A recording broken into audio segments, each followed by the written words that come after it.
in the name of Jesus. عشق حقیقی کا تیسرا حصہ. غزل حضرات پہلا باب آیت 5 سے. اے یروشلم کی بیٹیوں، میں سیاہ فام لیکن خوبصورت ہوں، کدار کے خیموں اور سلیمان کے پردوں کی مانند. مجھے مت تاکو کہ میں سیاہ فام ہوں، کیونکہ میں دھوپ کی جلی ہوئی ہوں. میری ماں کے بیٹے مجھ سے ناخوش تھے، انہوں نے مجھ سے پاکستانوں کی نگہبانی کرائی، لیکن میں نے اپنے پاکستان کی نگہبانی نہیں کی.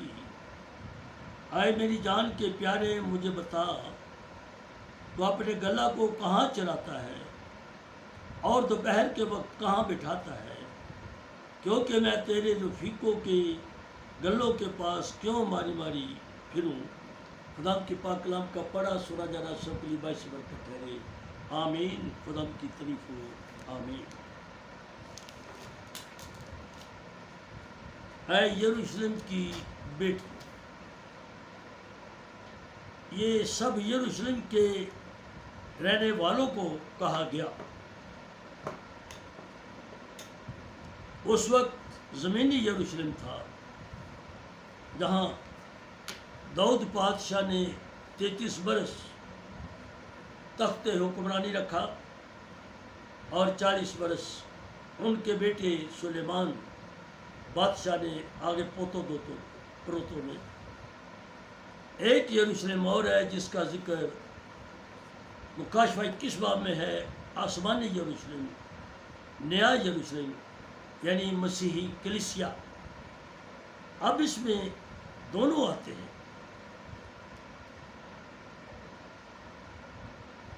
یہودی قوم بھی اور مسیحی قوم بھی.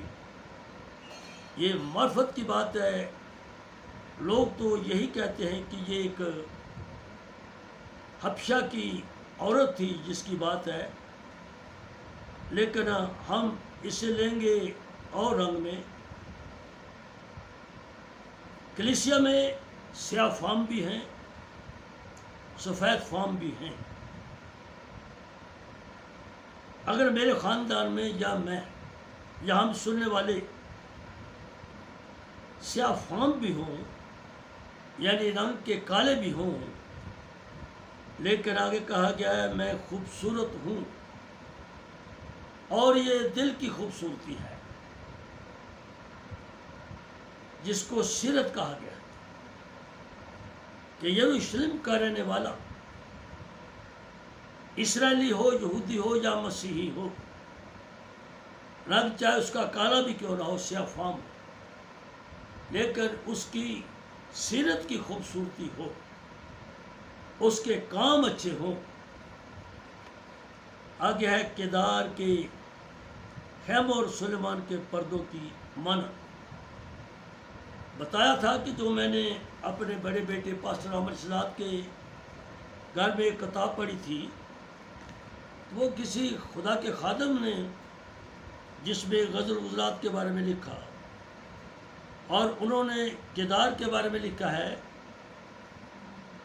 غزل غزلات پہلا باب 5 آئے، راکھ یا گرد کی مانند اس سے مراد حلیمی ہے. کدار کا انہوں نے روحانی پہلو لکھا ہے، راکھ یا گرد کی مانند اس سے مراد حلیمی ہے. اب یہ جو آیت پڑھی گئی اس میں یہی ہے کہ چاہے میں خوبصورت نہیں، سیاہ فام ہوں، لیکن میرے اندر حلیمی کی خوبصورتی ہے. پرانے عہد نامہ میں جب مرد خدا موسیٰ نے کچھ عورتوں سے بیاہ کیا، اس کی بہن مریم اور ہارون بڑھ بڑھائے، خدا نے کہا میرا بندہ موسیٰ تمام روح زمین کے انسانوں سے زیادہ حلیم ہے.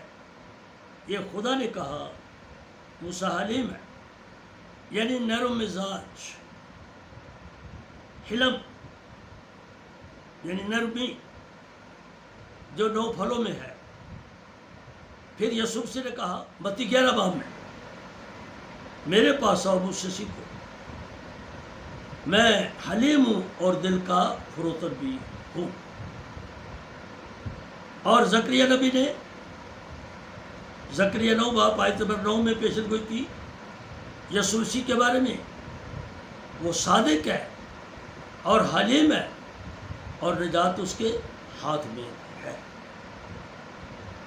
حالانکہ ایک جگہ یہ بھی لکھا کہ میں کدار کے کانٹوں میں بستی ہوں، لیکن جو یہاں ہے ذکر یہ حلیمی اور فروتنی ہے۔ ہم سننے والوں کے لیے یہ پیغام ہے، ہم چاہے سیاہ فام ہو یا سفید فام، ہمیں کدار کی مانند یعنی کہ جو راکھ اور گرد ہے یعنی نرم ملائم حلیم ہونا چاہیے۔ جیسے سرخ رنگ کی بچیا کا جو 3 سال کی تھی جب جلایا گیا، جس کی راکھ بنائی گئی پاک کرنے کے لیے، اس راکھ میں اس کی ہڈیاں، اس کا گوشت، گوبر، ہر چیز جل گیا اور آگ نے اسے راکھ بنا دیا۔ جب وہ راکھ بن گئی اس میں کسی طرح کی بھی کوئی نہ بو رہی نہ کوئی سخت ذرا۔ اس طرح انسان جب روح القدس کی آگ میں خدا کی طرف سے جلایا جاتا ہے یعنی تبدیل کیا جاتا ہے، تو وہ کدار کی مانند، راکھ اور گرد کی مانند حلیم یعنی نرم ہو جاتا ہے۔ جیسے ایک بہت موٹا ایسے گول گلا لکڑ کا، کسی بھی چلو کیکر کی لکڑی کا لے لیں جس کو لمبے لمبے کانٹے بھی ہوں، جب اس کو ہم آگ لگا دیں گے، جلا دیں گے، اس کے کانٹے بھی جل جائیں گے اور اس کا سارا وجود ختم ہو جائے گا، اور وہی لکڑ کانٹوں والی آگ میں جلنے کی بعد ایک راکھ بن جائے گی۔ یسوع مسیح نے اسحاق کا ذکر کیا اناجیل میں زمین پر آگ لگانے آیا ہوں۔ اگر وہ لگ چکی ہوتی تو کیا ہی اچھا ہوتا۔ جو مسیح کے آسمان پر جانے کے 10 دن بعد عید پینتی کوست والے دن وہ آگ لگ گئی اور ان سب کے ذہن چینج ہو گئے، وہ کدار کی مانند بن گئے، سلیمان کے پردوں کی مانند بن گئے اور وہ راکھ ہو گیا۔ وہی سخت مزاج پطرس جس نے 3 بار پہلے اپنے مرجی یسوع مسیح کا انکار کیا تھا، جب روح القدس کی آگ آئی اور وہ چینج ہو گیا اور وہ یسوع مسیح کا دلیر گواہ بن گیا۔ ہمارے لیے یہ ہے کہ اے خداوند ہمیں بھی روح القدس کی آگ سے کدار کی طرح کر دے، راکھ اور گرد کی مانند یعنی حلیم ہو جائے، کیونکہ ہمارے مسیحا، ہمارے ربی استاد عظیم پوری کائنات میں سب انسانوں سے زیادہ حلیم تھے جب آسمان پر بیٹھے۔ آگے ہے، مجھے مت تاکو میں سیاہ فام ہوں کیونکہ میں دھوپ کی جلی ہوئی ہوں۔ یہ ظاہر ہے انسانی طور پر بھی دھوپ انسان کو جلا دیتی ہے، اس کے رنگ کو کالا کر دیتی ہے، لیکن جو دل کی خوبصورتی ہے وہ اس کے کالے پن کو ڈھانپتی ہے۔ جیسے بہت سارے افریقن خدا کے خادم پاکستان میں آتے ہیں، جب ان کے منہ سے خدا کا کلام نکلتا ہے تو وہ کلام کی وجہ سے سیاہ فام لوگ خوبصورت لگتے ہیں۔ لوگ ان کے سامنے سر کر کے برکت لیتے ہیں، لوگ ان کو گلے سے لگاتے ہیں، ہاتھ ملاتے ہیں، جبکہ وہ حبشہ کے، ایتھوپیا کے، افریقہ کے سیاہ فام لوگ ہوتے ہیں۔ اگر ہم پاکستانی بھی چہرے سے سیاہ فام ہو لیکن ہمارے اندر حلیمی ہو، فروتنی ہو، وہ ہماری خوبصورتی ہے، وہ ہمارا زیور ہے۔ آگے بڑھیں گے۔ یعنی میرے بھائیوں نے مجھ سے پاکستانوں میں نگہبانی کرائی، لیکن میں نے اپنے پاکستان کی نگہبانی نہیں کی۔ قوم اسرائیل کو پاکستان کہا گیا۔ وہ مصر سے ایک تاک لایا، انگور کی بیل کو تاک کہتے ہیں۔ یروشلم میں بڑھتے بڑھتے وہ ایک پورا پاکستان بن گیا۔ اب مسیحی کلیسیا کو بھی پاکستان کے ساتھ تشبیہ دی گئی ہے، کیونکہ جس پاک ہستی کو مانتے ہیں انہوں نے کہا میں پیور وائن ہوں، انگور کا حقیقی درخت ہوں، اور انگور کی بیل کو ہی تاک کہتے ہیں۔ ہم اس پاکستان کا حصہ ہیں۔ ہمیں بھی چاہیے کہ ہم اپنے پاکستان کی نگہبانی بھی کریں۔ میں ایسے سمجھوں گا جو میرے باپ دادا کا خاندان ہے، دادا پردادا کا، وہ ایک پاکستان ہے۔ جب اس وقت میں اپنے خاندان میں سب سے بڑا ہوں، ہم 25 مرد ہیں، سب سے چھوٹا پوتا صدیق کے جو چھوٹے 2 پوتے ہیں، 24 تھے، پھر 25واں جو ہب میں ہے۔ تو میرے اوپر یہ ڈیوٹی بنتی ہے کہ میں اپنے اس پاکستان کی کسی طریقے سے بھی نگہبانی کروں، یعنی کہ بذریعہ پیغام، بذریعہ خون باپ دادا کے گھرانے کی نگہبانی کروں کہ کوئی سچائی سے دور تو نہیں ہو گیا، کوئی حقیقت سے منحرف تو نہیں ہو گیا۔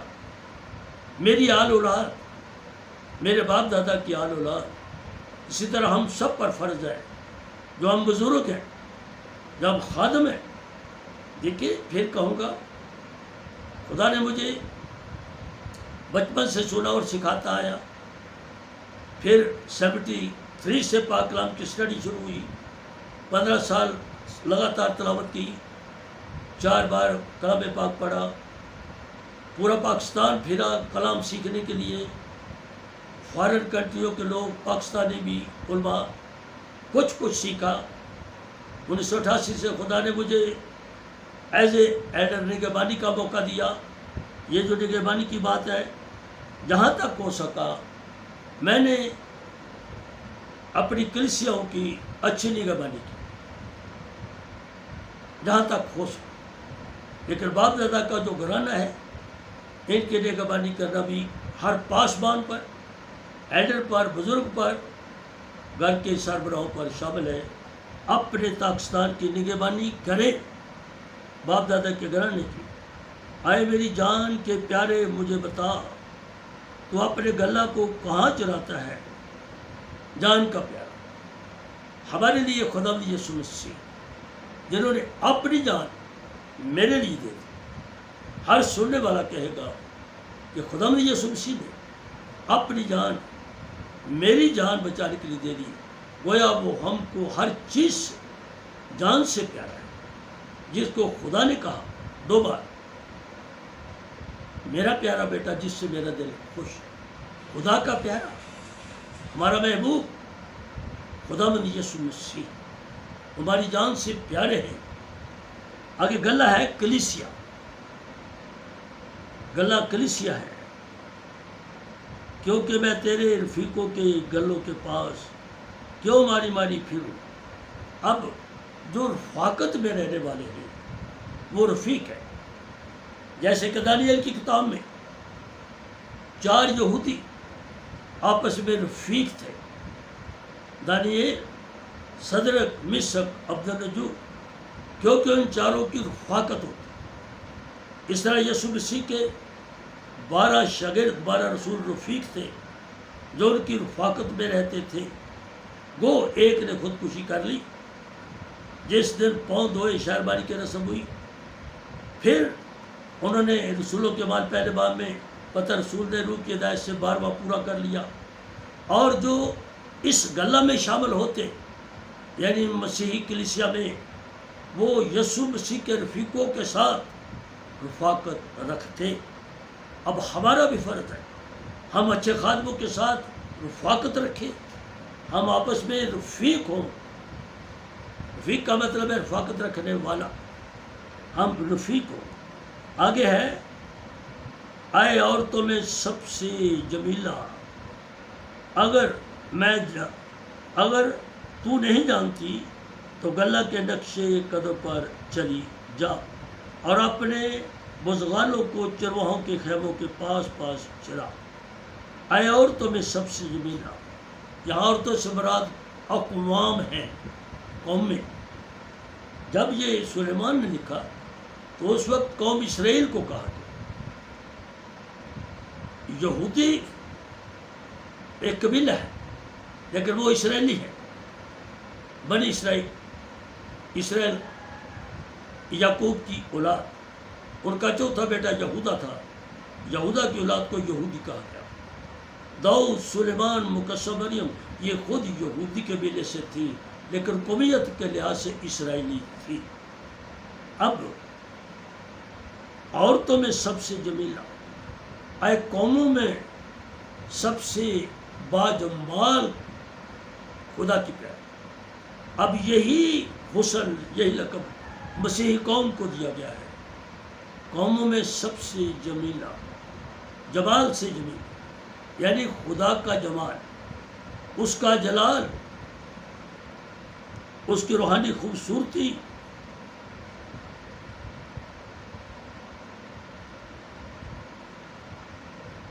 اگر تو نہیں جانتی تو گلہ کے نقش قدم پر چلی آ.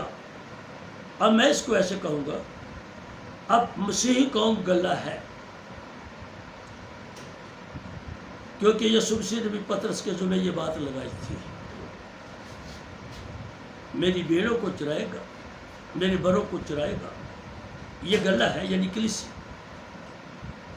اے قوم اسرائیل،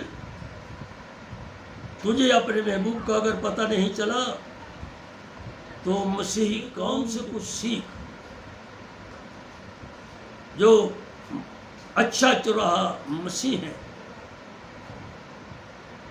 کلیسیا اچھے چراہے کی ایک گلہ ہے. بھیڑ بھی ہے، بکریاں بھی ہیں، اچھے اور برے لوگ سب ہیں. تو بھی لکھا ہے گلہ کے نقش قدم پر چل. پترس رسول اپنے خط میں لکھتے ہیں اچھے چرواہے کے لیے کہ مسیح ہمیں ایک نمونہ دے گیا تاکہ ہم ان کے نقش قدم پر چلیں. مسیح ہمیں ایک نمونہ دے گئے ہیں تاکہ ہم ان کے نقش قدم پر چلیں. اور قوم اسرائیل کے لیے ہے وہ مسیحی قوم کے نقش قدم پر چلے جو اپنے اچھے چرواہے مسیح کے ساتھ رفاقت رکھتے ہیں. خداوند میں سب سلامت رہیں. خدا پڑھنے اور سننے والوں کو برکت دے. مسیحی قوم صحیح قوم بن جائے. ہر طرح کی برائی ملک کی سلامتی رکھنا. آمین آمین. باپ اور بیٹے اور قدوس کے نام سے آمین.